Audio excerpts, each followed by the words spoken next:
ወይም የዲያብሎስ አሽከላ የተቆራረጠበትና ዓለም ለብሶት የነበረ የመርገም ጨርቅ ተቆራርጦ የቀረበትና ዓለም ነፃ ያወጣበት ሲኦል የተበረበረበት ዲያብሎስ የታሰረበት እንዲሁም ደግሞ 5500 ዘመን ታስሮ የነበሩ ነፍሳት የተፈቱበት የመፈታት ቀን ነው።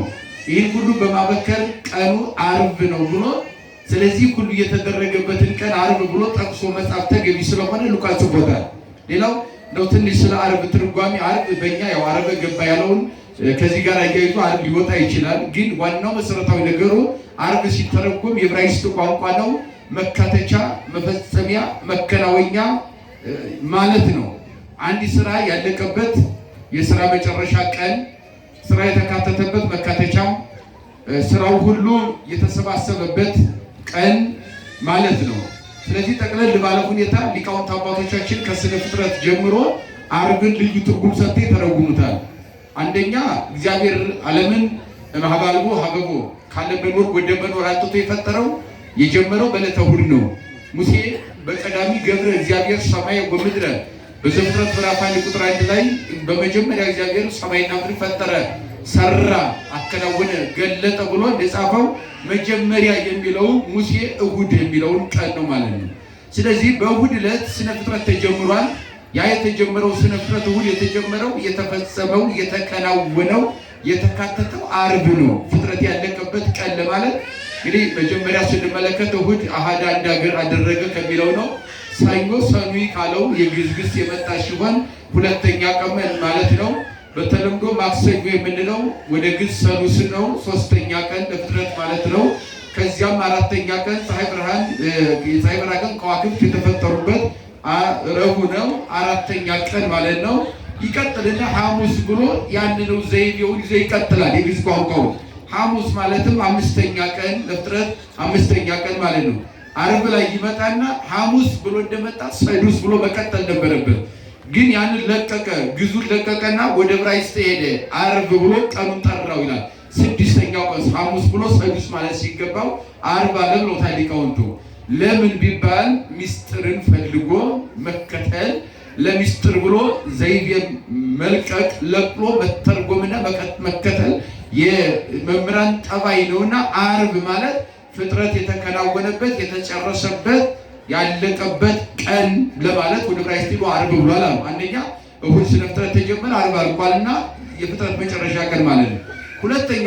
ሁለተኛው 3300 ዘመን ፍጥረተ ዓለም ጀምሮ እስከ ሙሴ ያለው ወይም የዘመና ወይም የምንለው 3300 ዘመን ሲሆን በብሉይ ኪዳን ቀመር መሰረት በሶስተኛው ሺህ ዘመን አልፎ በአራተኛው ሺህ ዘመን በተጀመረበት ጊዜ እስራኤላውያን ከግብፅ በሙሴ አማካኝነት ወጥተዋል።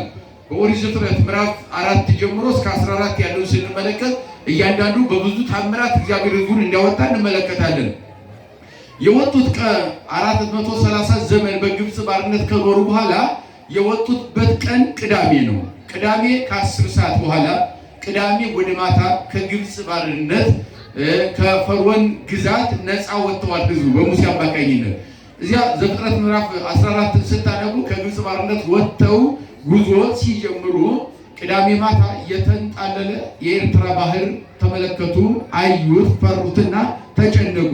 ሙሴንም እግዚአብሔር ያንን ባህር ያስወግድላቸው ዘንድ ወይ በግብፅ ብንኖር ይሻላል፣ ባህር ልታስበላን አመጣን ብለው በሙሴ ላይ ባጉረመረሙበት ጊዜ ዋንጎርጎሩ በውስጡ ታይቶ በተሰበሰቡበት ቦታ በሰፈራቸው ባደሩበት ወይም ከዚያ ከተነሱበት ቦታ አጉረመረሙ በሙሴ ላይ። ሙሴም ደግሞ ከግብፅ ከፈርዖን ባርነት ያወጣ ከባህር ባርነት ማውጣት የኔ እግዚአብሔር አምላኬ አይሳነውም ብሎ ወደ እግዚአብሔር ጸለየ ይላል። ወደ እግዚአብሔር አማለደ፣ ወደ እግዚአብሔርም ተማጸነ።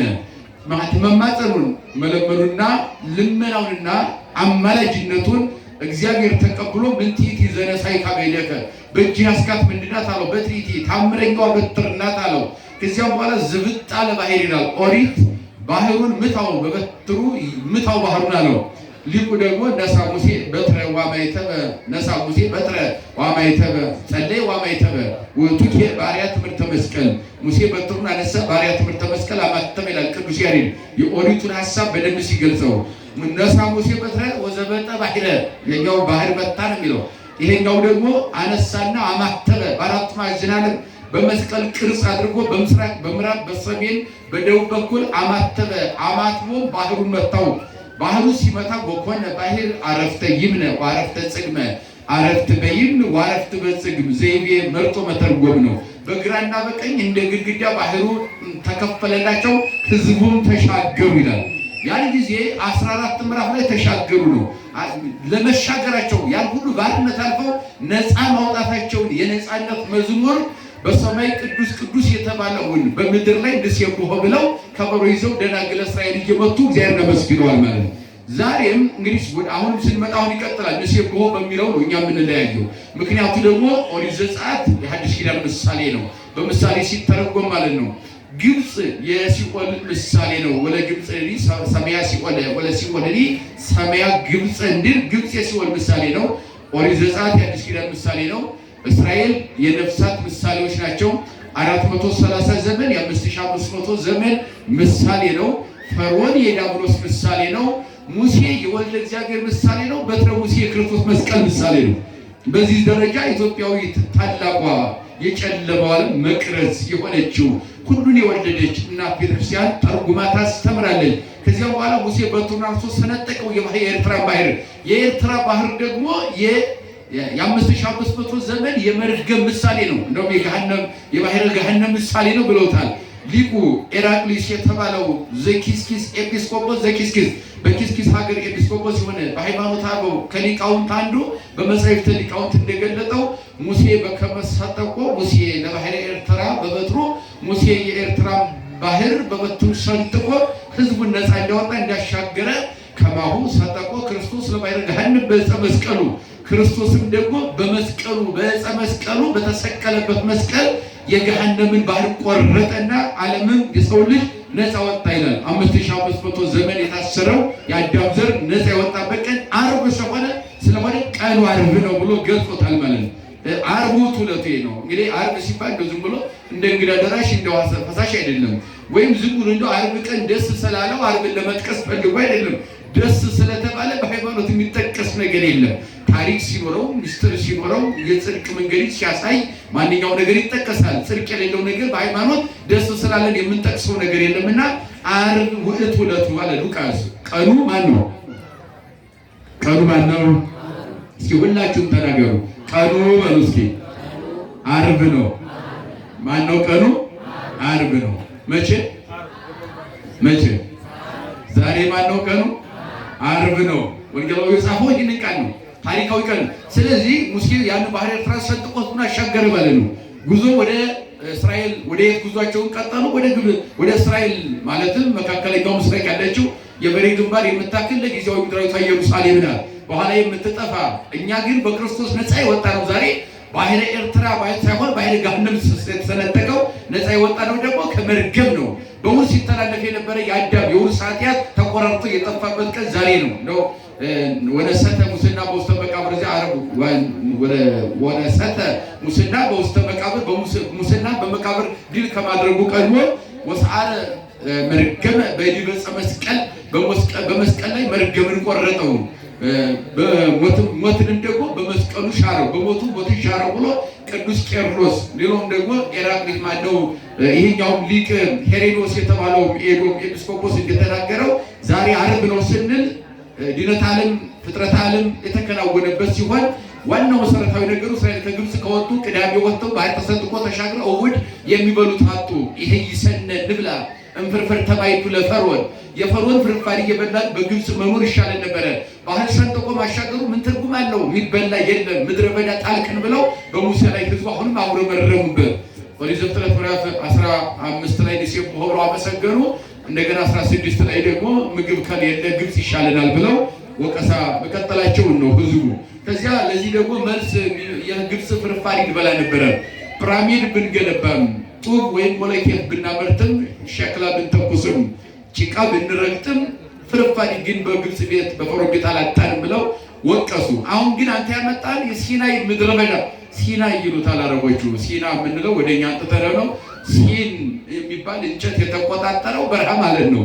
ሲናይ ይሉታል፣ የኛ ሲና እንለዋለን፣ ግን ትርጉሙ ሲናይ ሲን የሚባል እንጨት የተቆጣጠረው በረሃ ማለት ነው። ራሱ በዚያ ጉዞ በሚያደርጉበት ሰዓት በሚንከራተቱበት ሰዓት ምን ችግር አለ? ባህር ሰንጥቆ ያሻገረ አምላኬ እንዴት የሚመገብ ያሳጣል? ፍጥረትን ፈጥሮ እየመገበ የሚኖር ክረምት እና በጋ መዓልትና ሌሊትን የሚያፈራርቅ የማያቋርጥ አምላክ ለቃሉ የታመነ ፍጥረቱን ፈጥሮ የማይጥል ውርትንን የማይዘነጋ ትንኝን የሚመግብ እግዚአብሔር እንዴት ለሕዝቡ ይዘነጋል ሕዝቡን ብሎ ወደ እግዚአብሔር አመለከተ። በእደ ሚካኤል ከሰማይ ጎን መና ወረደ። በእደ ሙሴ ከጭንጫ ላይ ውሃ እየፈለቀ ሕዝቡን መምራት ጀምሯል።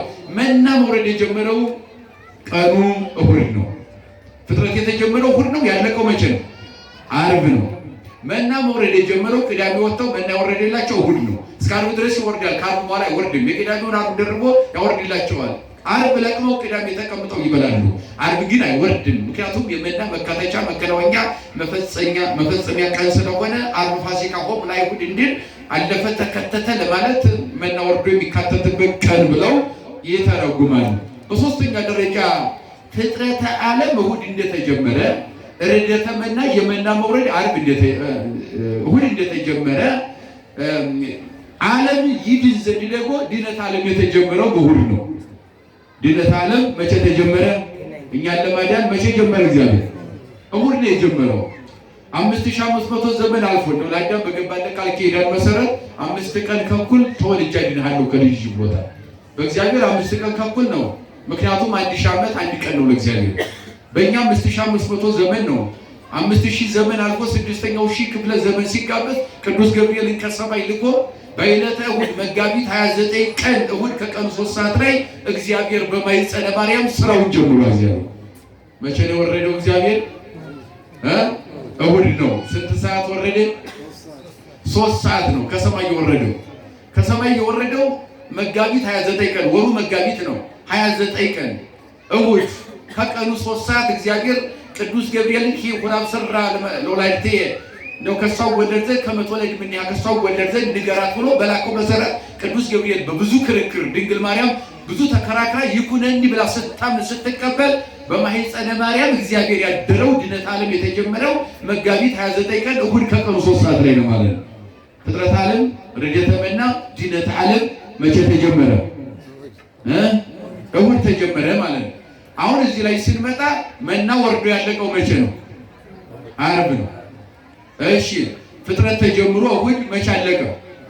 ዓርብ ነው። እሺ ድነት ዓለም እሁድ እግዚአብሔር በማኅፀነ ማርያም ጀመረው መቼ አለቀ? ዓርብ ነው ያለቀው። ዓርብ ነው ቀኑ ያለው ለዚህ ነው። አያችሁ መጋቢት 29 ቀን እሁድ ከቀኑ 3 ሰዓት ከወረደ በኋላ በድንግል ማርያም ማኅፀን ካደረ በኋላ ከ9 ወር በኋላ ታኅሳስ 29 ቀን እግዚአብሔር ተወለደ። በ9 ወሩ ታኅሳስ 29 ቀን እግዚአብሔር ተወለደ።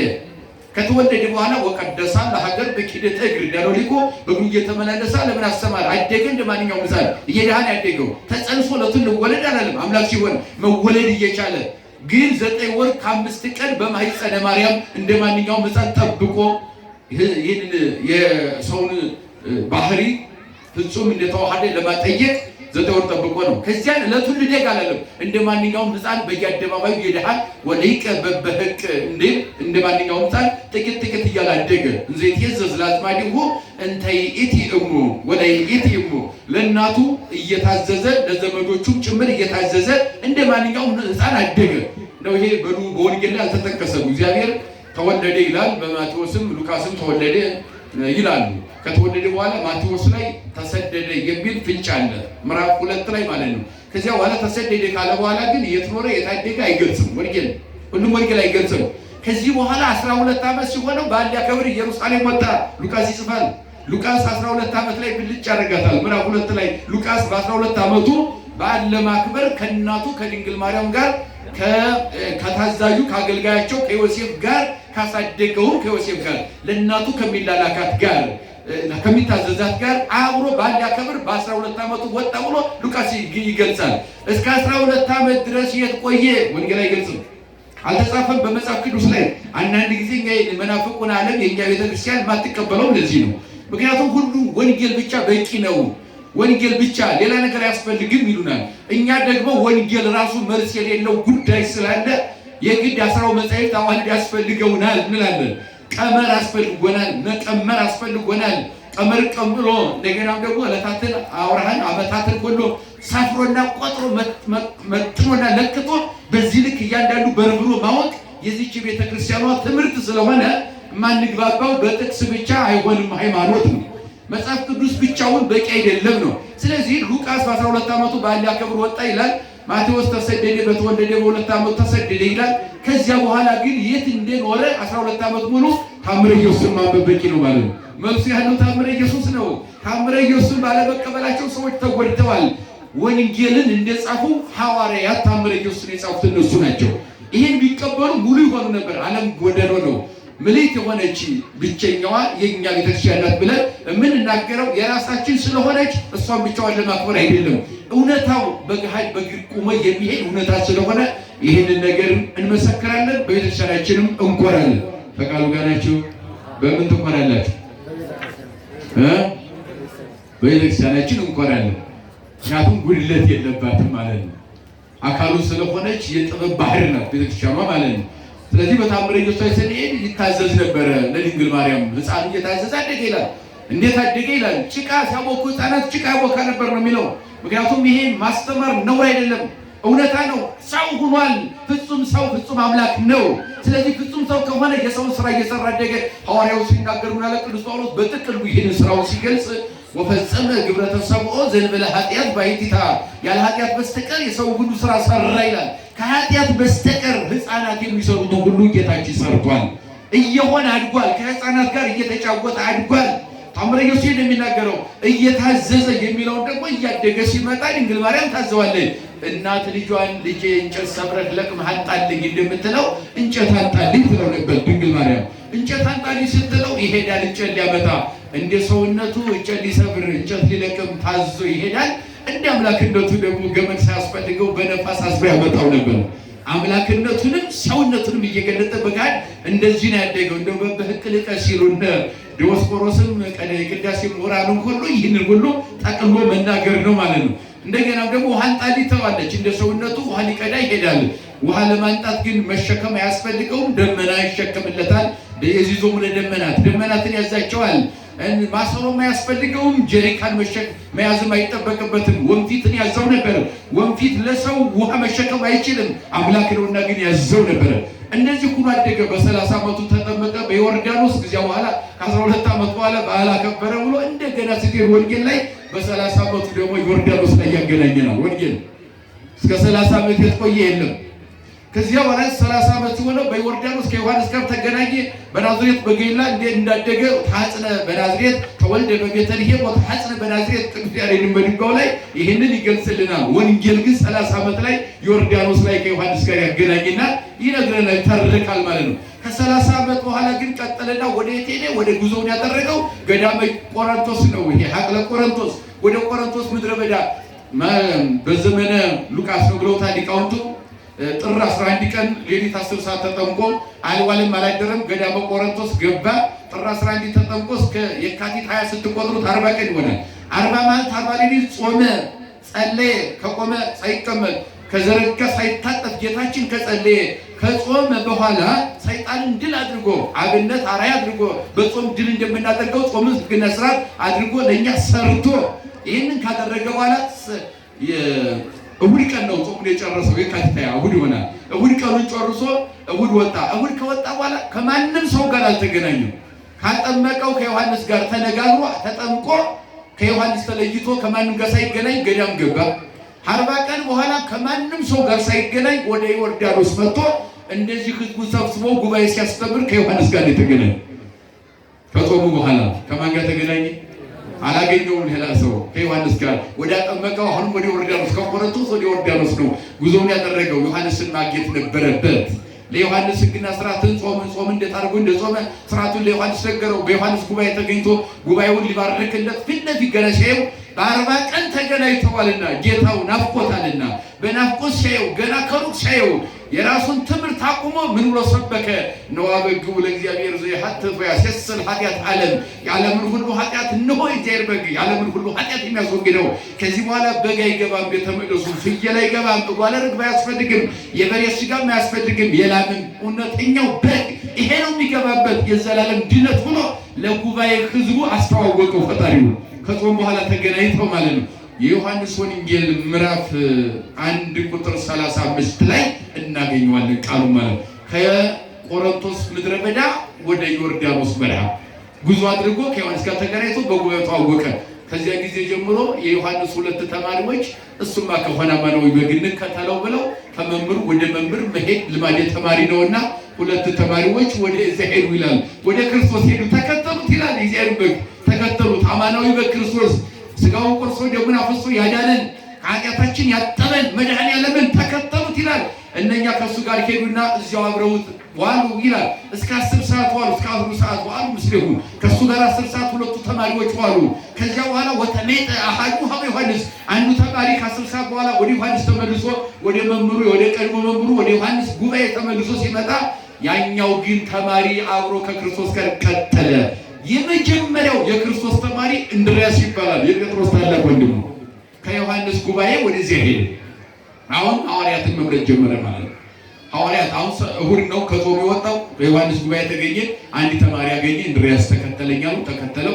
እንድርያስ ደግሞ ወንድሙ ጴጥሮስን ጸውዖ ለጴጥሮስ ወይ ኤሎ ረከብናሁ ለማስያስ ወይ መሲህ በአረበኛው ማስያስ በዕብራይስጥ ነው፣ ክርስቶስ በግሪክ ነው፣ ንጉሥነ በግዕዝ ነው፣ በአማርኛው የነፍሴ ሥጋ ገዥ ማለት ነው። ሲተረጎም ማለት ይሄ ቋንቋ ነው፣ ምንም ትርጉም የለው። ሁሉም ሲመጣ ግን እንደው ለጠቅላላ እውቀት ነው ቋንቋ ማብዛት እንጂ ዋናው መሰረታዊ ነገሩ በነፍስ ሥጋ ፈጥሮ የሚገዛ ብቸኛ ገዥ፣ ዓለም ሁሉ የሚያድን ሹም፣ ማንም የማይሾመው ንጉሠ ነገሥት፣ ንጉሥነቱ የባህሪ የሆነ ክህነቱም የባህሪ የሆነ ሊቀ ካህናት ማለት ነው። ስለዚህ እርሱን አገኘና ተከተለው። ጴጥሮስን ረከብናሁ ለማስያስ ዘይብልዎ ክርስቶስ ዘጸሐፈ ሙሴ በውስተ ኦሪት መዋዕል ዘእምነገሌ ይሁዳ ብሎ ሙሴ የጻፈለት እንደው ዘይሐጽብ በወይን ልብሶ በወይን ልብሱን ያጥባል ማለትም በደሙ አልባሲ ወሰም ምእመናን ናቸው። ወይን የተባለው ደግሞ ደሙ ነው። በደሙ ዓለምን የሚያጥብ ምእመናንን የሚያጥባቸው የሚቀድሳቸው ክርስቶስ ብሎ ሙሴ በኦሪት ዘፍጥረት ምዕራፍ 39 49 ከቁጥር 1 ጀምሮ የጻፈለትን መሲህ አግኝተነዋል ብሎ ለጴጥሮስ ሰበከው። ጴጥሮስ ሲመጣ አንተ ትሰመይ ኬፋ ዘበትርጓሜሁ ጴጥሮስ አለው።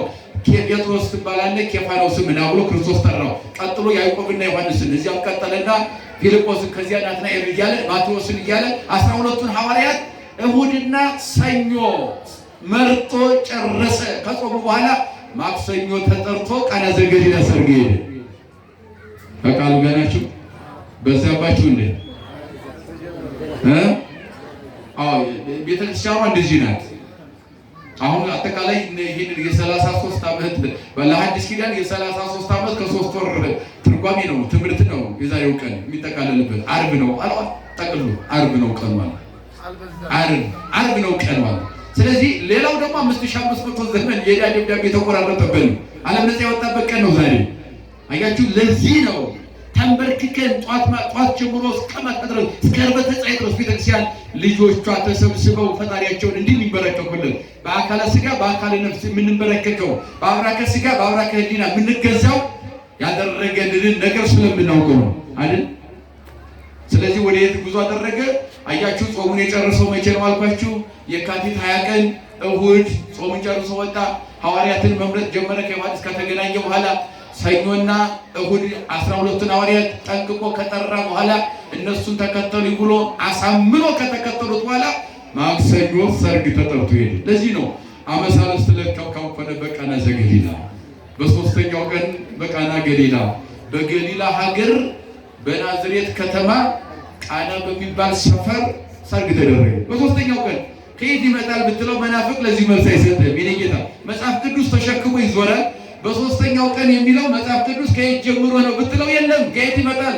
ኢትዮጵያዊት ኦርቶዶክስ ተዋሕዶ ቤተክርስቲያን መጽሐፍ ቅዱስን አበጥራ አንጠርጥራ የተሸፈነውን ገልጣ የምተረጉመው የኛ ቤተክርስቲያን ብቻ ናት። መጽሐፍ ቅዱስ ይዞ መጽሐፍ ቅዱስ አዋቂ መሆን አይቻልም። በመሸከም በመማር በማወቅ ነው እንጂ ምን ነው። ለዚህ ነው። ስለዚህ በሶስተኛው ቀን ሰርግ ተደረገ ይላል ዮሐንስ ወንጌል ምዕራፍ 2 ከቁጣን ጀምሮ በቃና ዘገሊላ በሶስተኛው ቀን ከመቼ ጀምሮ የሚል ጥያቄ ሲመጣ ጾሙን እሑድ ጨርሶ ማክሰኞ ማለት ነው። ሐዋርያትን ሰኞ መርጦ ማክሰኞ ሰርግ ተጠርቶ ቃና ዘገሊላ ተገኘ። ከዚህ በኋላ ሁሉም በአደባባይ ባለበት የመጀመሪያውን ታምር አደረገ። እንደ የመጀመሪያው ታምር ሲባል አንዳንድ ሰው የሚመስለው እዚያ ታምር የማያደርግ ይመስለዋል። ሰማይና ምድር በማን ተፈጠረና? በቃልነቱ እኮ ሰማያት 20 ዓለማትን እኮ በቃሉ ይሁን ብሎ የዘረጋ አምላክ ነው። ታምር ያላደረገበት ጊዜ የለውም። ሁሉ የተፈጠረው በሱ ነው። ሁሉ የሚተዳደረው በሱ ነው። ወንጌላዊ ሲጽፍ ምን አለ? አስቀድሞ ቃል ነበረ። እስኪ በሉ አይሰማም? ቃልም በእግዚአብሔር ዘንድ ነበረ፣ ቃልም ራሱ እግዚአብሔር ነበረ። ሁሉ በእርሱ ሆነ፣ ያለ እርሱ አንዳችስ እንኳን የሆነ የለም። አያችሁ? ሁሉ በእርሱ የሆነ ቃል የተባለው ራሱ ነው። ሁሉ በእርሱ የሆነው ሰማያት ያለ ምሰሶ የተዘረጉት ዘሰቀሉ ለሰማይ ከመቀመር እንደ ዋልታ የዘረጋው ዛዝና ለምድር ዘንበለ መካከል በተንጣለለ ባህር ላይ ምድር የዘረጋ ፍጥረትን በባህርና በባህር መካከል ወስኖ እየመገበ የሚኖር አምላክ ቃና ዘገሊላ የመጀመሪያ ታምር አደረገ ሲባል ስጋ ለብሶ ከመጣ በኋላ ሕዝብ አሕዛብ አማኝ ያማኒ አምላኪ የማያመልክ የሚያምን የማያምን ሁሉም ተሰብስቦ ባለበት ሰርግ ቤት በአደባባይ ከዛሬ ጀምሮ ስራዬን ጀምሬያለሁ የመጣሁበትን ለማለት ነው እንጂ እዚያ በፊት እሱ ያላደረገው ታምር የለም። ከሱ ውጭም ታምር የለም። ስለዚህ በኋላ እንግዲህ ዘይገበር ታምረ በውስጥ አይዛም ታምር እያደረገ ታምሩን ቀጠለ። ድውይ መፈወስ፣ ለምጽ ማንጻት፣ ድውይ ማብራት፣ ሐዋርያትን ማስተማር እንግዲህ 3 ዓመት የምንለው ይሄ ነው። እንግዲህ የስብከት ጊዜው ታምር ያደረገበት ጊዜው ዓለም ያነጸውበት ጊዜው ዛሬ ኮሌጅ ትምህርት ቤት አብነት ትምህርት ቤት ገብቶ 3 ዓመት ከዚያ በላይ ዓመታትን ቆጥረው ለክተውና መጥነው ተምረው መምህር ተብለው እንደሚሰየሙ 3 ዓመት ያለ ማቋረጥ ሌሊትም ቀንም ሐዋርያትን አስተምሮ የዓለም መምህራን አድርጎ ሾመ ማለት ነው ማለት ነው። ከዚያ በኋላ ዛሬ ስራውን ይሰራ ዘንድ ሊቶስትራ ጫካ ወይም ፈለገ ቄድሮስ ወይም ፈለገ አርዝ ወይም ሊቶስትሮስ ወንጌላዊው በየአባባላቸው የጻፉበት ሌሊት ሲጸልይ ያደረበት ጫካ ውስጥ ይሁዳ በ30 ብር ተታሎ ሰማይና ምድር የፈጠረ ያለምን መድኃኒት ለአይሁድ አሳልፎ ሰጠው። ዛሬ ሊቶስትራ ጫካ ተሰጠ። እንደው ጠቅለል እናድርገውና ሉቃስን እንውሰደው ለዛሬው ለአሁኑ ትምህርት ለማጠቃለያ እንዲሆን እንዳይሰፋብን የ5000 ዘመን ታሪክ ስለሆነ ማለት ነው። ነስቡ ወለእግዚእየሱስ ሊቶስትራ ሉቃስ ይላል 23:39 እስከ 44 ያለው ጌታችንን ኢየሱስ ክርስቶስ ከሊቶስትራ ጫካ ያዙት አይሁድ። ከፊት አንድ እንጨት ከኋላ አንድ እንጨት በመካከል እሱን አስረው ጸናጽል የሚሰብከው ይህንን ነው። ወደ ላይ ወደ ታች ጸናጽል ሲያደርጉት ይንሷቸዋል። በመካከል ያሉት የክርስቶስ ምሳሌዎች ናቸው መከራ የሚያዩት። ስለዚህ መከራ እያየ ፊት ያሉት እንጨቱን የያዙት ወደ ኋላ ሲለቁት የኋለኛው እንጨት ይመታዋል፣ ወደፊት ሲለቁት የኋለኛው እንጨት የፊተኛው እንጨት ይመታዋል። እንደዚህ እያንገላቱት እርጥብ ግንድ ተሸክሞ ቀራንዮ ተሰቃየ አምላካችን። ይህንን ነው ዛሬ እያሰብን የምንሰግደው። ይህንን እያሰብን ነው ዛሬ የምንወድቀው የምንነሳው። እሱ መውደቅ መነሳቱን ለእኛ ያደረገንን ውለታውን ከፍለን ባንጨርሰውን በዚች በአንድ ቀን ውጣ ውረድ፣ በአንድ ቀን ስግደት፣ በአንድ ቀን ጸሎት፣ በአንድ ቀን ትርጓሜ፣ በአንድ ቀን ንባብ፣ በአንድ ቀን ዜማ ባንከፍለው ግን ውለታውን ባንከፍለው ግን ማሰብ ስላለብን በአቅማችን ማድረግ ያለብን ማድረግ ስላለብን ዛሬ ያንን እያሰብን ከ3 ሰዓት ጫካ ውስጥ ተያዘ። እስከ 6 ሰዓት ድረስ 5 ሰዓት ድረስ ጉዞ ነበረ። 5 ሰዓት ቀራንዮ አብስህጎ ብሔረ ዘስሙ ቀራንዮ ወደ ተባለ 5 ሰዓት ላይ አደረሱት። ወደ ቀያፋ ሊቀ ካህናት አስገቡት። በዚያም ይሳለቁበት ነበረ፣ ይዘባበቱበት ነበረ። ወደ ጲላጦስ አቀረቡት። ጲላጦስ ብዙ ተከራከረ፣ ሊያድነው ፈለገ፣ ብቻውን ሆነ። 8 የአይሁድ ሸንጎ ተባብረው ወስነው ቃለ ጉባኤ ይዘው አስድቀው ስለነበረ በጲላጦስ ብቻ ጌታችን ማዳን አልቻለም። ሲጀምር የጲላጦስ ምክር፣ የሄሮድስም ምክር፣ የ8 ሸንጎ የአዲስ ኪዳን የአይሁድ ሸንጎ ምክር፣ እንደገናም ደግሞ በዕለተ ረቡዕ የተመከረው ምክር አይደለም። ክርስቶስን ያሰቀለው አዳም ጋር ሆኖ የመከረው ምክር አዳም ጋር ሆኖ ያጸደቀው ቃለ ጉባኤ ነው።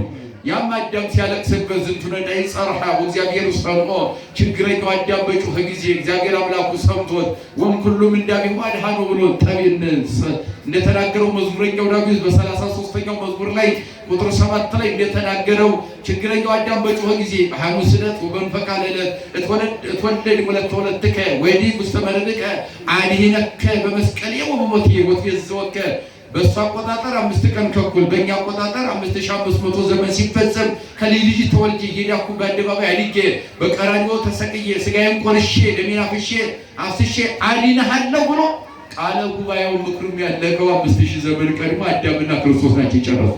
አዳም ጋር ጨርሶታል። የነኚህ እንደው ለስም ነው ያው ጨረሱ፣ መከሩ። የምክር ቀን ነው፣ የእንትን ቀን ነው።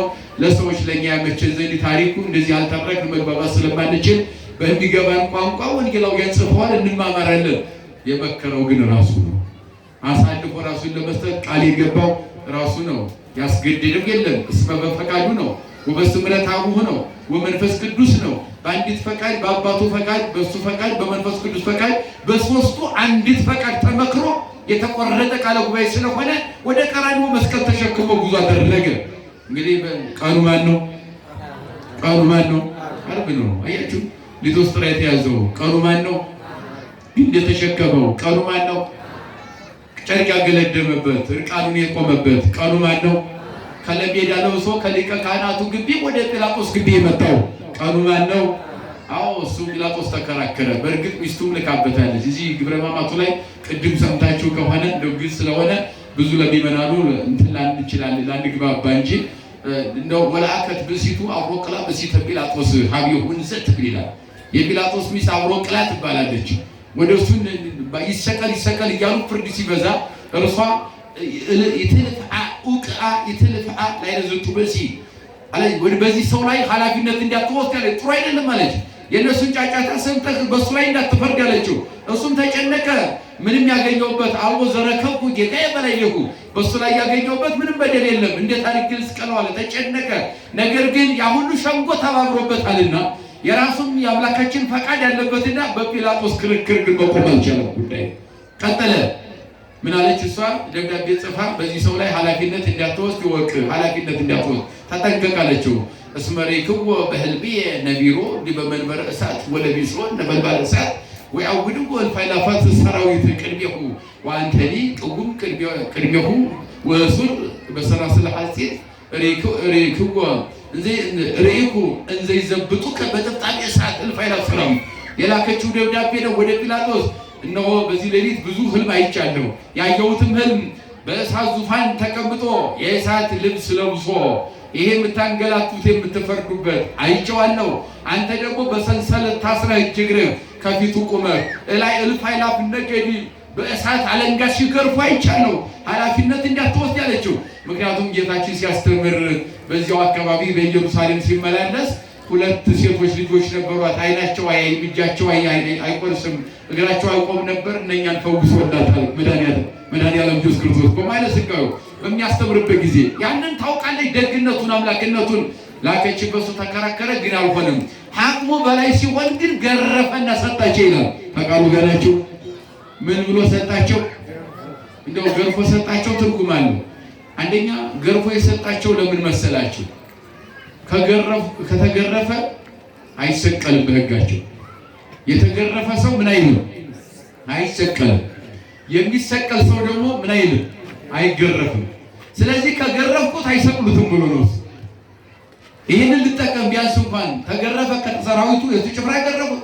ከገረፉት በኋላ ተገርፎ ይድናል ብሎ ይህን ነበር ያደረገው። ተገርፎም የተሰቀለ 2 በደልን የተሸከመ በግርፋቱ ግርፋታችንን ያጠፋ በስቅላቱ ስቅላታችንን ያጠፋ የሱ ፊት በጥፊ ተመቶ የኛን ፊት ያበራ ምራቅ ተተፍቶበት ለኛ የተዋበ ውበት ደምግባትን የሰጠን ማን ነው? እሱ ማን ነው? እሱ ቀኑ ማን ነው?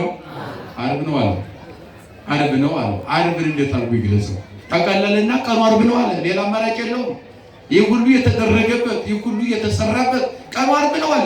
ከዚያ በኋላ እሱ ቀሰፎ ጲላጦስ ለኢየሱስ ወመጠው ይስቅልጎ ገረፈና ይሰቅሉ ዘንድ ይሰጣቸው። እነሱ ገረፈና ሰጣቸው፣ እነሱ ግን ወስደው ሰቀሉት ይላል። ሊሰቀል እነሱ ሁለቱንም ፈርደውበታልና እሱ ግን የመጣበት ዓላማው ነውና 2 በደል የተሸከመ ጌታችን አምላካችን መድኃኒታችን ኢየሱስ ክርስቶስ ብቻ ነው በሞቱ ሕይወት ሊሰጠን። ምን ሊሰጠን? ሕይወት ሊሰጠን። ከዚያ በኋላ በዚያ ቀራንዮ ላይ ሰቀልጎ ማእከለ ክሌፍያት አሐደም ለፌ ወአሐደም ለፌ ወኢየሱስን አዝራዊን ተማይከሉ በጥጦስና በዲያክርስ መካከል በቀኝና በግራ በሽፍታዎች መካከል ጌታችን ሰቀሉት። ከዚያ በኋላ ፀሐይ ጨለመ፣ ፀሐይ ጌታዬ እርቃኑን ሆኖ እኔ እንዴት በእኔ ብርሃንነት ዓለም ያየዋል? ለእኔ ብርሃን ያጎናጸፈኝ አምላክ እሱ እርቃኑ ሰው እንዴት ያየዋል አለን።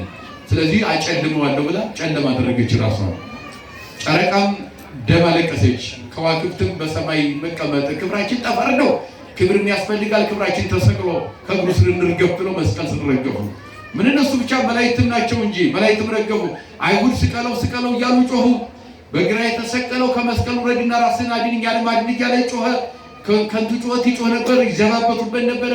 በቀኝ የተሰቀለው ደግሞ የተሰቀለው ፈጣሪያችን አምላካችን አትፈራው ምን ብሎ በግራ የተሰቀለውን ይዘልፈው ነበረ፣ ይከራከሩ ነበረ። ይልቁንስ ንስሐ ግባ፣ ሕይወት ነው የተሰቀለው። አንተ ጋር የተሰቀለው እንዳንተ ሽፍታ አይደለም፣ እንደኔ የቀማ ወንበዴ የሸፈተ ያታለለ ደም ያፈሰሰ አይደለም። እንዳንተና እንደኔ ሕይወት በመካከላችን ተሰቅሎ እንዴት ትገዳደረዋለህ? ንስሐ ግባና ይቅርታ ጠይቅ አሁን ሕይወት እንድታገኝ ብሎ ያኛው ተከራከረው። ወንዘ ከመዝይብ ለተፈታጊ ትዋት ናቸው ወስሊቁ ምን አለ? እንዲህ ሲል አይኑ ተገለጠለትና ሪቦ ለዚህ ኢየሱስ ዘይነበር በይማና የሚደንቅ ነው እኮ በላይ በስቀጥ ብሎ አይኖቹ መስቀል ላይ የተሰቀለው ሽፍታ ለሱ ሲከራከር አይኑን ገለጠለት፣ የልብ አይኑን ይላል። እግዚአብሔር ለኛ ማስተዋልን ይስጣል። ቀጥ ብሎ ሲያይ ኢየሱስ ክርስቶስ በአብ ቀኝ በሰማይ በስላሴው በአንድነት በሦስትነት ተቀምጧል። እዚህ ዘወር ሲል ጎኑ ላይ በመስቀል ተሰቅሎ እዚህ አለ፣ ጎኑ ላይ በመስቀል ተሰቅሏል። ወደ ታች ዝቅ ሲል ደግሞ መላእክት እንደ ቅጠል ረግፈው መስቀል ስር ቅዱስ ቅዱስ ይላሉ። እንደገና መላእክት ደግሞ ዓለምን እናጥፋው ብለው መጡ ሰይፍ ይዘው። ዓለምን እናንተ ልታጠፉ አይገባም፣ በምሕረትና በትዕግስት ዓለምን እመራዋለሁ። እነኚህ መከራ የሚያደርሱብኝንም ልታጠፏቸው አይገቡም፣ እንዲጠፉም አልፈልግም። የሚያደርጉትን አያውቁትምና ምን በላቸው፣ እንደ ሰውነቱ የሚያደርጉትን አያውቁትምና ይቅር በላቸው ብሎ ማለደ፣ ለመነ፣ ጸለየ ነው የኛ ቤተክርስቲያን የምታስተምረው። እንደ ሰውነቱ ደግሞ አዳምን ቀድመኸው እንደ አምላክነቱ አዳምን ቀድመኸው ዛሬ ገነት ግባ ብሎ ፈረደ ነው። ፍርድንም ምልጃንም እዚያው ላይ መስቀል ላይ ጎን ለጎን ተርጉሞታል። ገነት ግባ ማለት ፍርድ ነው። ምንድን ነው? ምልጃ ነው እንዴ? ገነትን ማን የፈጠረው? ራሱን የፈጠረው። በፈጠረው ገነትን ማንንም አይለምንም። የፈጠረው ገነት ስለሆነ አዳምን ቀድመ ገነት ግባ ብሎ ፍርድ ሰጠ፣ ፈረደ እንደ አምላክነቱ። እንደ ሰውነቱ ደግሞ የሚያደርጉትን አያውቁትምና ምን በላቸው በማለት ደግሞ ለጠላቶቹ ደግሞ ምንን ለመነ? ምሕረትን፣ ይቅርታ ለመነ። ዛሬ ይቅርታ፣ ምሕረት፣ ትዕግስት፣ ፍቅር፣ ርኅራኄ እነኚህ ሁሉ በአጠቃላይ የክብር ጥጋቸው የተገለጠበት ለዓለም ሁሉ እየታደሉበት ቀን ነው የሚመራን ቀኑ ዓርብ ነው ሲል ምሕረት፣ ይቅርታ፣ ፍቅር፣ ርኅራኄ ከአምላካችን የተሰጠበት ሁላችንም የዳንበት ዓለምን ይውጥ የነበረ ሲኦል ተበርብሮ ርቃም የቀረበት ያ ዓለምን ሁሉ እያሰረ በነፍሱ ሥጋ ያዘ የአዳም ሁሉ ጠላት የሰው ልጆች ሁሉ ጠላት ዲያብሎስ የታሰረበት ታስሮ የነበረ የሰው ልጅ ሁሉ ተፈቶ ወደ ገነት የገባበት የተሸጋገርንበት ቀን ነው። ቀኑ ማን ነው? ቀኑ ማን ነው? ዓርብ ነው። ምሕረትን ይቅርታን የለመነ የሰጠ የሚሰጥ የሚያድል አምላካችን ለሀገራችን ለሕዝባችን ምሕረቱን ይቅርታውን አንድነቱን ፍቅሩን ያድልልን። የተማርነውን በልቦናችን ያሳድርብን። ንስሐ ገብተን እስከ ወደም እንድንቀበል መንግስቱ እንድንወርስ የአምላካችን ቅዱስ ፈቃድ ይሁንልን።